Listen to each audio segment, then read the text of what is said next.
narway amula pagay iti paway nalayos kadigitoy aguntaway.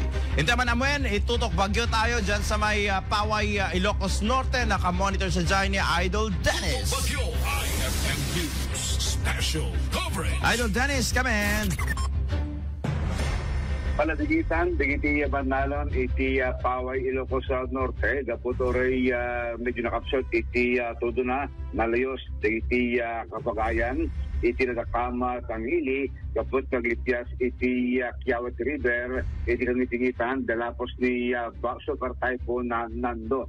Iti Agdama, dapat na dumapaset, iti Tatalon, nga makita nga nasinep, kaputi panagbaban dagiti dandanom kaputi upstream nga ti Paway babali nga catch basin nakasunga iti Smangbay nga bagyo.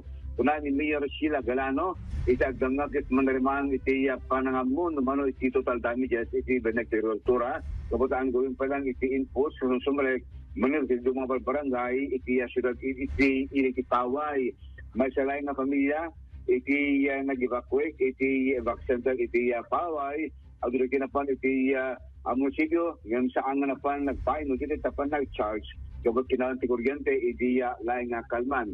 Kasi tingin naman tayo, Kimero Galano, pangipalang iti dalapos ni Bagyo Nando, iti iliti Paway.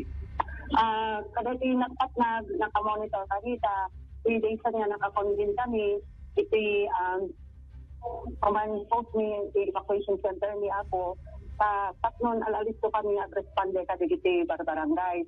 Hindi as of mga 9 to 10 p.m. dirabi medyo critical level dati tanong iti some part iti Kiawit River nga barangay. So nga napami monitor ang baga digiti kakatitan na no ingaso nga ang sakto nila no i-evacuate ta digiti pampamilya nga matupar iti dalan itinanong yan kasi na po Diyos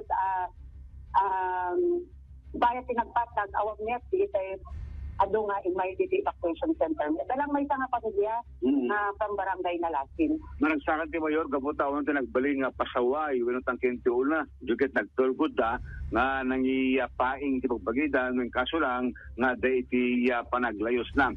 Iti lang barangay 16, Kabuyog, barangay Kabuyog, Idol Bernard, iti nakinat dati kalsada gaputation iti dahil pagdalanan ti kanon magapu iti ngato siya gapu nang niklika duma galimabas iti Paway Ilocos Norte Len Ahmed iti iti kalsada kalpasan ng SS iti danon siya gapu nagtulong dito mo barangay nagdadalos iti Len Kalman iti Paway Ilocos Norte. Iti agdama tuloy-tuloy iti panag-alerto iti LGU Paway. Kabut at dagot mo sa Bagyo Ompong nga nakastrike di Philippine Area of Responsibility at tumutugan naman iti Norte. Damag pa lang man iti Paway. Idol Dennis Salipio, Tata RMN.